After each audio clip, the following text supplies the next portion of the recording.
Hello scientist, यहाँ पे exercise 3.9 का 8th क्वेश्चन देखिए। 8th क्वेश्चन के अंदर दे रखा है if tangent alpha is equal to A upon B then prove that B cos 2 alpha plus A sine 2 alpha is equal to B. तो देखते हैं इसके अंदर साइंटिस्ट हम लिखेंगे 2 गिवन।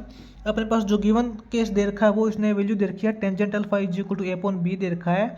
तो अपने को प्रूव ये करना है कि B into cos 2 alpha plus A sine 2 alpha is equal to B. ठीक है, तो हम इसका साइंटिस्ट सॉल्यूशन करते हैं।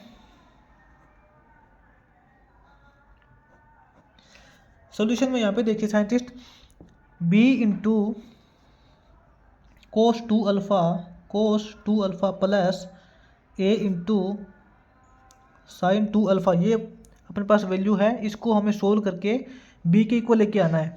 तो यहाँ पे देखिए साइंटिस्ट, अपने पास गिवन वैल्यू क्या है, इसने दे रखा है tangent alpha is equal to A upon B, यानी कि हमें जो गिवन वैल्यू है वो टेंजेंट की फॉर्म में है। तो इसके अंदर हमें टेंजेंट ढूंढना है, कहाँ मिलेगा अपने पास साइंटिस्ट। ये जो B cos 2 alpha plus A into sine 2 alpha है, इसके अंदर टेंजेंट कहाँ मिलेगा। ये देखिए कोस 2 अल्फा और साइन 2 अल्फा। कोस 2 अल्फा का फॉर्मूला क्या होता है टेंजेंट की फॉर्म में, B into cos 2 alpha.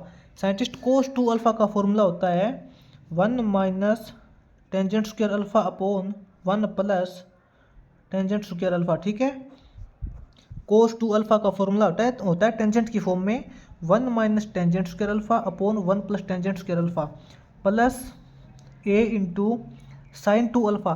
Scientist sine 2 alpha के लिए कौन सा फॉर्मूला होता है टेंजेंट की फॉर्म में, साइन 2 अल्फा के लिए टेंजेंट की फॉर्म में फॉर्मूला होता है 2 tangent alpha upon 1 plus tangent square alpha, ये फॉर्मूला होता है साइंटिस्ट। ठीक है, अपने पास साइंटिस्ट अब यहाँ पे जो ये रिजल्ट है टेंजेंट अल्फा की फॉर्म में आ चुका है और अपने पास टेंजेंट अल्फा की वैल्यू भी ए अपॉन बी गिवन है। तो हम यहाँ पे टेंजेंट अल्फा की जगह ए अपॉन बी की वैल्यू पुट कर देंगे। यहाँ पे देखिए बी इंटू 1 माइनस, एक बार ऐसा करते हैं साइंटिस्ट, हम यहाँ पे 1 plus tangent square alpha LCM ले लेते हैं। 1 plus tangent square alpha LCM लेके कंप्लीट टर्म को एक बार थोड़ा सोल्व कर लेते हैं ताकि अपने पास जो ये टर्म है वो इजी हो जाएगी थोड़ी। यहाँ पे हम ऐसा करते हैं कि 1 प्लस टेंजेंट स्क्वायर अल्फा है, एलसीएम ले लेते हैं। यहाँ पे साइंटिस्ट अपने पास 1 plus tangent square alpha LCM आ जाएगा, क्योंकि दोनों टर्म्स के नीचे टेंजेंट स्क्वायर अल्फा ही है। ठीक है, तो ज़्यादा प्रॉब्लम नहीं होगी अपने पास। 1 minus tangent square alpha plus 2a tangent alpha, ये टर्म आ जाएगी अपने पास। ठीक है, 1 minus tangent square alpha plus 2a tangent alpha. ये वाला जो b है साइंटिस्ट, ये इसके इंटू के अंदर है, ये ओनली इस टर्म के इंटू में है और प्लस के अंदर ये टर्म अलग है। यहाँ पे ध्यान रखना, ये जो b है ये 1 माइनस टेंजेंट स्क्वायर अल्फा के इंटू के अंदर है और बीच में प्लस का सिंबल है, और ये जो 2a टेंजेंट अल्फा ये अलग है। अब साइंटिस्ट हम यहाँ पे टेंजेंट अल्फा की वैल्यू पुट करेंगे a अपॉन बी। अपने पास b इज इक्वल टू, यहाँ पे b दे रखा है इंटू में, b into 1 minus tangent square alpha.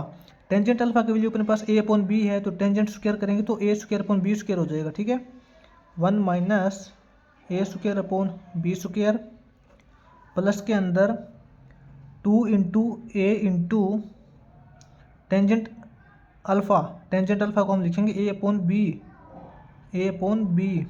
ठीक है, इसके अपॉन में 1 प्लस टेंजेंट स्क्वायर अल्फा को लिखेंगे a square upon B square. ठीक है, इसको अब हम आगे सोल्व करते हैं। यहाँ पे देखिए, इसको साइंटिस्ट हम b से मल्टीप्लाई कर लेते हैं, क्योंकि b इसके टोटल इंटू के अंदर है, तो b इंटू 1 करेंगे तो b आएगा अपने पास। b माइनस b की a square upon B square से मल्टीप्लाई करेंगे तो साइंटिस्ट यहाँ पे क्या होगा, ये जो अपॉन में बी स्क्वायर है और इंटू के अंदर b है, तो एक b से एक b कट जाएगा, अपने पास वैल्यू बचेगी a स्क्वायर अपॉन b। ठीक है, प्लस के अंदर यहाँ पे प्लस की वैल्यू है, यहाँ क्या होगा 2a स्क्वायर अपॉन b हो जाएगा, 2a स्क्वायर अपॉन b हो जाएगा। ठीक है, और ये b अपॉन 1 है, यहाँ पे ध्यान रखना। इसके साइंटिस्ट अब टोटल अपॉन में दे रखा है अपने पास 1 plus A square upon B square.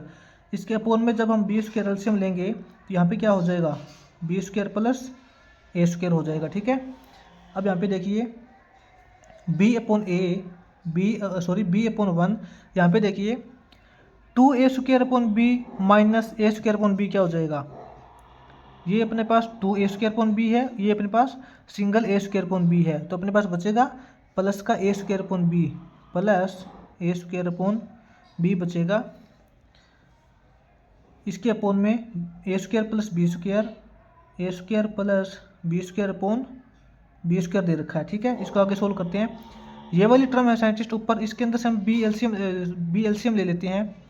ऊपर वाली टर्म में से हमने बी एलसीएम लिया तो अपने पास यहाँ पे क्या होगा, बी को 1 से डिवाइड करेंगे तो बी आएगा और बी को बी से मल्टीप्लाई करेंगे तो बी स्क्वायर आ जाएगा, यहाँ पे बी स्क्वायर प्लस यहाँ पे ए स्क्वायर हो जाएगा। ठीक है, B square plus A square हो जाएगा। इसके साइंटिस्ट अब देखिए टोटल अपोन में A square plus B square upon B square दे रखा है, A square plus B square upon B square दे रखा है। ये वैल्यू है, इसके टोटल अपोन में ये वैल्यू है, ऊपर वाली वैल्यू लिखेंगे B square plus A square upon B. ठीक है, इस वैल्यू के टोटल अपोन में ये वैल्यू दे रखी है तो हम इनटू का सिंबल लगा के ये वाला बी स्क्वायर इसको हम ऊपर ले जाएंगे और ये A square plus B square इसको नीचे लिख देंगे। ठीक है, यहाँ देखिए A square plus B square से A square plus B square cancel हो गया, अपने पास वैल्यू बचेगी B square upon B. B square upon B का मतलब होता है इसके एक स्क्वायर से एक कट जाएगा, अपने पास वैल्यू बचेगी बी। ठीक है, अपने पास एक सिंगल वैल्यू बची है बी, तो हम यहाँ पे बोलेंगे hence left hand side is equal to right hand side proved. यही साइंटिस्ट अपने को कंडीशन प्रूव करनी थी। यहाँ पे देखिए यही सेम कंडीशन अपने को प्रूव करनी थी, b into cos 2 alpha plus a into sine 2 alpha is equal to B. ठीक है, तो हमने यहाँ पे कोस 2 अल्फा और साइन 2 अल्फा को टेंजेंट की फॉर्म में लिख के और उसके अंदर टेंजेंट अल्फा की हमने वैल्यू पुट कर दी तो अपने पास is equal to result b के ही आता है।